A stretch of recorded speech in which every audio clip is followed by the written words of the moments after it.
ہمارے ملک میں اتنی زیادہ مردانہ کمزوری ہے جس کی وجہ سے ہر گاؤں ہر شہر میں آپ کو اس چیز کا اشتہار ضرور نظر آتا ہے، لیکن ہمارے معاشرے میں تو کوئی مرد خود کو ماننے کو تیار نہیں کہ وہ کمزور ہے. پھر یہ اشتہار کیوں؟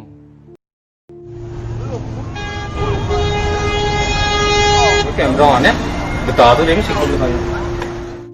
تو کمزوری ہے کہاں پہ؟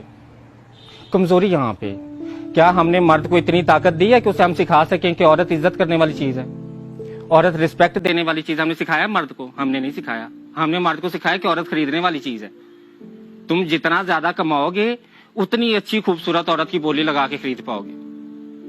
ہم نے تو معاشرے میں مرد کو یہ سکھایا ہے، تو پھر ہم کیوں لوگ اتنا پیٹ کے کہتے ہیں کہ مرد ظالم؟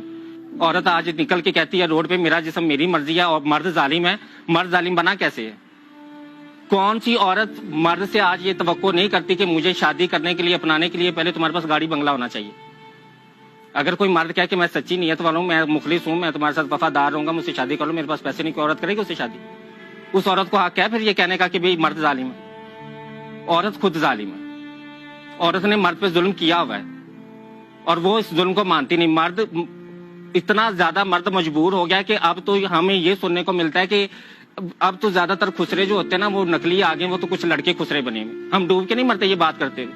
وہ کیسے نکلی خسرے بنے ہیں؟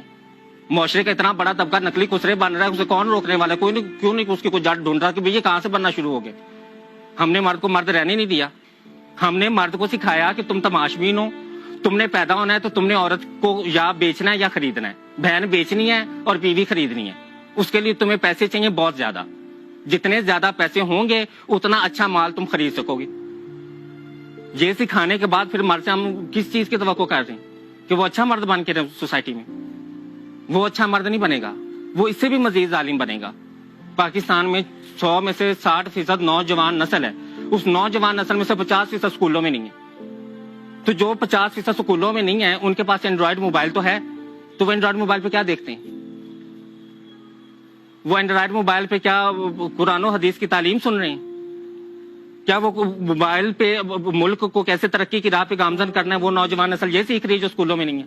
وہ گندی فلمیں دیکھ رہی ہے، جنسی فلمیں جن کو سنتے بھی ہم شرما رہے ہیں، جن کا نام سنتے ہیں میں کہتے ہیں کہ سارا جان دیکھتا رہے لیکن ہم بات نہ کریں. ایسے ایسے ہم منہ چھپاتے ہیں ایک دوسرے سے. کیوں؟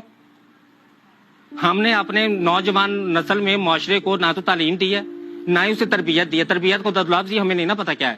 ہم نے تو افسر بننا سکھایا ہے. ہم نے بچے کو شروع سے کہا ہے کہ تمہارے امتحان میں نمبر اچھے نہیں چاہیے، چاہے بوٹی لگا کے آئے، چاہے نقل کر کے آئے، چاہے جس طرح بھی آئے. تمہارے 100 میں سے 100 نمبر آئے اور تم کل کو بس CSS کر کے کوئی افسر بن جاؤ اور افسر بن کے تمہاری زندگی سیٹ ہے. تمہیں نہ اچھا انسان بننے کی ضرورت ہے، نہ تمہیں عزت کی ضرورت ہے، نہ تمہیں عورت کی عزت کرنے کی ضرورت ہے. اپنی عزت کا تو مرد کو پتہ ہی نہیں ہے. مرد نے تو اپنی عزت پہ کبھی سوال ہی نہیں اٹھایا کہ نہیں یار میری بھی عزت. حضرت یوسف کا قصہ سناتی ہوں آپ. زلیخا نے روکا، جنسی عمل کے لیے جھپٹی. طاقتور مرد کون تھا؟ اس نے کہا کہ نہیں میں مسلمان مرد ہوں، عورت ننگی بھی میرے سامنے آ جائے میرا ایمان نہیں ڈولتا، میں اس رب سے ڈرنے والا ہوں. مرد اصل مرد وہ ہوتا ہے جس میں برداشت ہوتی ہے. طاقتور میں برداشت ہے نا، کمزور میں برداشت نہیں ہوتی. کمزور کون ہوتا ہے؟ جس میں برداشت نہیں ہے. طاقتور کون ہے؟ جس میں برداشت ہے. تو طاقتور مرد تو وہ ہوتا ہے کہ وہ ننگی عورت کو دیکھتا تو وہ مسلمان معاشرے میں آنکھیں جھکاتا، وہ سر منہ پھیرتا، وہ کہتا ہے کہ نہیں یار میں اگر یہ عورت جہنم کے راستے چل بھی پڑی ہے تو میں تو مسلمان مرد ہوں. میرا کام تو عورت کی عزت کرنا ہے، اس کو عزت دینا، اس کا جسم ڈھانپنا، اس کا جسم ننگا کرنا نہیں ہے. یہ سکھانا تھا ہم نے مرد کو. ہم نے نہیں سکھایا. ہم نے تو اسے بولی لگانا سکھایا. ہم نے اسے کہا بولی لگاؤ، بیوی خریدنی ہے تو بولی لگاؤ. اگر تمہیں اپنی بہن کو کہیں رشتہ کرنا ہے تو اس کے لیے بھی بولی لگاؤ. پوچھو کہ کوئی تم کتنا پے کر سکتے ہو، کوئی تمہیں کتنا پے کر سکتا ہے. اب یہ کورونا آ گیا ہے، اب یہ شادیاں کیسے اخراجات کے بغیر ہو رہی ہیں؟ ابھی تو لوگ شادیاں کر رہے ہیں نا. اب تو دولہے کو فکر نہیں ہے کہ میں نے شادی کرنے سے پہلے 10 لاکھ روپیہ جوڑنا ہے.